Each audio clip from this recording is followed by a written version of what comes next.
दुनिया की निगाहें इजराइल और हमास में लगी हुई हैं कि आखिर अब आगे होने क्या जा रहा है, कौन किस पर हावी होगा। दावे क्योंकि इजराइल और हमास दोनों की ओर से ही किए जा रहे हैं, लेकिन इस बीच हमास के चीफ याह्या सिनवार को लेकर एक नई रणनीति की बात हो रही है।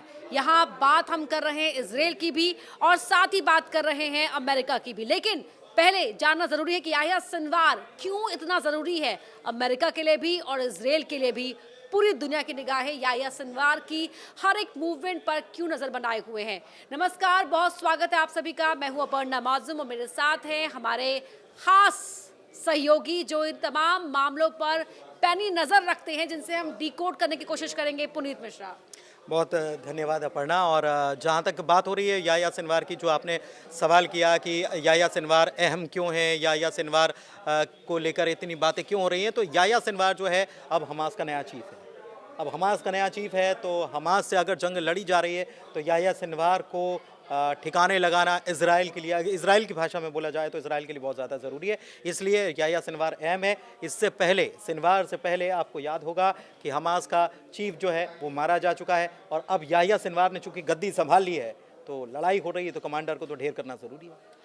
तो याह्या सिनवार पर ही जो हमास को लेकर जो हमास समर्थक लोग हैं, कह सकते हैं कि उनकी पूरी उम्मीदें याह्या सिनवार पर ही टिकी हुई हैं। बिल्कुल, याह्या सिनवार पर टिकी हुई हैं। इसके पहले आपको बता दूं कि याह्या सिनवार जो है वो तीसरे नंबर का, हमास में अगर देखा जाए तो तीसरे नंबर का व्यक्ति हुआ करता था। सबसे पहले तो आपको मालूम है कि हमास का चीफ जो मारा गया, हनिये मारा गया, और उसके बाद एक कमांडर और था सेकंड नंबर पर, उसको पहले ही मार गिराया गया था इजराइल के द्वारा, और उसके बाद हनिये की हत्या हो जाती है, और उसके बाद याह्या सिनवार को उतारा जाता है। याह्या सिनवार के बारे में ये भी कहा जा रहा है कि वो मेरे ख्याल से अभी जो है महिलाओं की पोशाक में रहता है। ये सारी बातें भी सामने आ रही है, उस पर हम आएंगे। लेकिन याह्या सिनवार जो है वो खान यूनुस का कसाई उसको कहा जाता है। खान यूनुस जो है वो शरणार्थी कैंप है, और जब इजराइल से लोग निकले थे तो ये शरणार्थी बनकर जहाँ रहे थे वो खान यूनुस जगह, और वहाँ पर वो उसकी इमेज जो है वो कसाई के रूप में बना दी गई, या कह लें कि इजराइल के द्वारा बनाई गई। एक और चीज़ पुनीत, जब हम लोग बात कर रहे थे अभी इस टॉपिक पर, जब हम किस पर आज दर्शकों से रूबरू होंगे, बात करेंगे, तो आपने एक बहुत ही सुनाया था एक किस्सा याह्या सिनवार की दहशत जुड़ा हुआ कि उसके काम करने का तरीका क्या है, किस तरह से उसने एक भाई को, अपने भाई का शव दफनाने के लिए क्या कहा था, क्या कहता। हम चाहते हैं कि वो आप शेयर करें दर्शकों के देखिए, साथ। याह्या सिनवार जो है वो खतरनाक सज़ा देने के लिए जाना जाता है। ऐसा कहा जाता है कि बड़ी खतरनाक सज़ा देता है, और मैं सस्पेंस इसी में खोलना नहीं चाह रही थी जी, हाँ, चाहती थी कि आप ही हाँ, बताएं जी। बिल्कुल बिल्कुल। क्योंकि दरअसल क्या है कि बड़ा खतरनाक सज़ा देने के रूप में उसे जाना जाता है, और एक शख्स जो है वो आर्थिक अनियमितताओं के रूप में जब सामने आया, पकड़ा गया, तो उसने कितनी कड़ी सज़ा दी, आप ये सोचकर हैरत में पड़ जाएंगे कि याह्या सिनवार ने उस शख्स को जिंदा दफनाया और दफनवाया किससे? उसी के जिस शख्स को दफनाया जा रहा था, उसी के भाई को हाथ में चम्मच पकड़ा दी और कहा कि इस कब्र को आप भरो जिंदा। तो आप सोचिए, चम्मच से आप मिट्टी को भर रहे हैं, तो आप समझिए कि कितनी खतरनाक और पल पल उस भाई के ऊपर क्या गुजरी होगी। इसके अलावा ये चूंकि हमास का अभी तो चीफ हो चुका है, लेकिन जब ये कमांडर हुआ करता था तो हमास के ही एक दूसरे कमांडर को, इससे जो सबऑर्डिनेट या जो निचले स्तर पर जो था, उसके बारे में भी कुछ जानकारियां सामने आई थी, तो इसने उसको भी मरवा दिया था। ये भी कहा जाता है कि उसको भी मारने की। तो आप समझिए कि अपनी ही टीम के अगर लोगों को मारने का कोई सोच सकता है तो कितना खतरनाक होगा। लेकिन खतरनाक किसके लिए है? खतरनाक हमास के लिए नहीं है, खतरनाक इजराइल के लिए। जो आप कह रही थी कि इजराइल या अमेरिका, ये आपको बताऊं कि याह्या सिनवार जो है ये आतंकवादियों की लिस्ट जो अमेरिका की तरफ से जारी की जाती है उसमें याह्या सिनवार का नाम है। और एक चीज और है कि याह्या सिनवार अमेरिका के हिसाब से 2018 में मारा जा चुका है, लेकिन वो फिर देखिए, यही तो बात है कि वो जिंदा भी है और चीफ भी बन गया। और अमेरिका का ये मानना है कि वो जल्द ही, या दावा भी है अमेरिका का कि जल्द ही वो याह्या सिनवार के खात्मे को अंजाम देगी, और उसके साथ ही ये मानता है अमेरिका और इजराइल भी कि याह्या सिनवार का खात्मा गाजा में युद्ध विराम। हाँ, बिल्कुल ये बात सही है क्योंकि वही बात है कि अगर गाज़ा या इज़राइल में जो युद्ध चल रहा है और इसमें याह्या सिनवार का जो रोल है, याह्या सिनवार बड़ा कड़क मिजाज नेता माना जाता है और रणनीति बड़ी उसकी शार्प है और इतनी शार्प है कि आप ये समझिए कि वो अमेरिका की तरफ से कहा गया कि वो मारा जा चुका है और फिर वो निकल कर अगर सामने आ जाता है तो ये अमेरिका के लिए बड़ा कितना बड़ा झटका है। हालांकि यही अमेरिका जो है ये हमास और इजराइल के बीच में शांति स्थापित हो सके इसके लिए प्रयास कर रहा है क्योंकि अमेरिका अपनी चीज़ों में उलझा हुआ है, वो नहीं चाहता कि और दूसरे पछड़े में अभी पड़ा जाए। अमेरिका में राष्ट्रपति चुनाव है, अमेरिका में आर्थिक मंदी का दौर है और ये सारी चीज़ें जो हैं वो अमेरिका को उलझाए हुए हैं।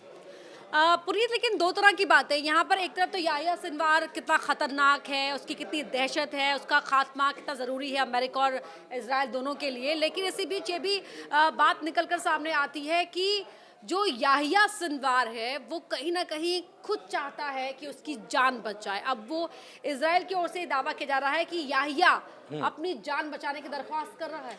देखिए ये सारी चीज़ें जो होती हैं ना ये स्ट्रैटेजिकली होती हैं, ये खेला, ये ऐसी चीज़ें जानबूझ के बताई जाती हैं। दरअसल जिस याह्या सिनवार को खान यूनुस का कसाई कह दिया जा रहा है, ये सारी चीज़ें इजराइल की तरफ से की जा रही हैं, इजराइल की तरफ से पेश की जा रही हैं। इजराइल की तरफ से ये भी कहा जा रहा है कि वो जब निकलता है बाजार में तो महिलाओं की पोशाक यानी कि बुर्के में निकलता है, ये बात भी कही जा रही है। और ये भी कि छुपता छुपाता फिर रहा है, ये भी कहा जा रहा है कि जान बख्श दो और अगर शांति होती है तो मेरी जान बख्श दी जानी चाहिए। तो ये सारी चीज़ें हैं ज़रूर, लेकिन आप ये समझिए कि सबसे बड़ा कांटा भी तो वही है इजराइल के सामने। और लादेन की तरह काम करने का तरीका है उसका। लादेन की तरह काम करने का, देखिए ये सारी चीज़ें जो हैं काम ये प्रोजेक्ट की जाती हैं। लादेन को कहा जाता है कि बहुत बड़ा आतंकवादी था और बहुत बड़ा उसने हमला करवाया, लेकिन अगर हमास के नज़रिए से देखा जाए, अगर गाज़ा पट्टी के लोगों के नज़रिए से देखा जाए, या फिर अगर दूसरे कुछ मुल्क जो साथ में खड़े हुए हैं ईरान की तरफ के नज़रिए से देखा जाए, तो वो ऐसे लोग हैं हमास के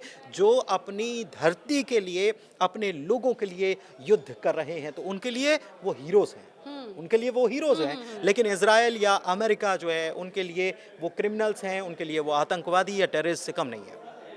बिल्कुल। एक आखिरी सवाल पुनीत आपसे कि याह्या कितना ज़रूरी है अमेरिका इजराइल दोनों के लिए, और याह्या को के खात्मे को मान रहे हैं कि गाज़ा में युद्ध का खात्मा, लेकिन अगर ऐसा करने में कामयाब हो जाता है अमेरिका या इजराइल, फिर आगे क्या?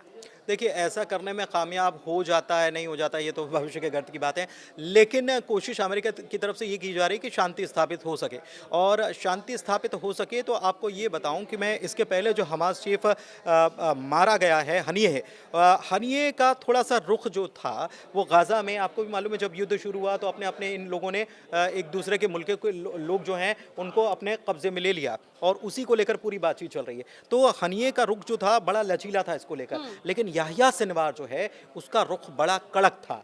अब सोचिए कि 2018 में जिसको बताया गया कि मर गया वो अचानक से तो नहीं निकला होगा, उसकी एक स्ट्रैटेजी रही होगी, कैसे छुप कर रहा होगा, क्योंकि वहाँ पर अंदर सुरंगें बहुत हैं और सुरंगों में छुपना या वो सारी चीज़ें प्लान करना, बार बार इजराइल की तरफ से कहा जाता है कि हमने कई सुरंगें तबाह कर दी हैं जहाँ पर छिप कर वो ठिकाने बनाए गए थे, लेकिन उसके बावजूद नई चीज़ें निकल कर सामने आती हैं। तो वो प्लानिंग का हिस्सा है, प्लानिंग चल रही है, युद्ध है ये, और युद्ध अगर है तो युद्ध को युद्ध के तरीके से लड़ा जा रहा है, हमास की तरफ से लड़ा जा रहा है, साम दाम दंड भेद। और जाहिर सी बात है कि सबसे मुश्किल अगर हो तो आप किसी सेना को, हमने एक मूवी देखी है और बाहुबली, और उसमें सेनापति, वो आपने देखा ना कि झंडा जो है वो गिर गया तो इसका मतलब हार, ठीक है। तो वही चीज़ यहाँ पर भी है कि अगर सेनापति को बार बार टारगेट क्यों किया जा रहा है, पहले सेकंड कमांडर जो था उसको मारा गया, उसके बाद चीफ को मार दिया गया और फिर नया चीफ आया, तो चीफ को अगर चीफ के ऊपर टारगेट इजराइल करता है तो जाहिर सी बात है कमज़ोर पक्ष हो जाता है दूसरे मुल्क का, और शायद यही चीज़ें, यही प्लानिंग इजराइल के मन में चल रही हो, लेकिन देखना होगा। जैसा कि आपने सुरंगों का जिक्र भी किया था, इजराइल की ओर दावा भी किया जा रहा है कि बस एक बटन दबाने की देर है और याह्या सिनवार ढेर हो जाएगा। लेकिन हम आपसे पुनीत लगातार अपडेट लेते रहेंगे इस पूरे ऑपरेशन को लेकर। इस फिलहाल ये हमारे साथ इस बातचीत में इतना ही। नमस्कार, धन्यवाद।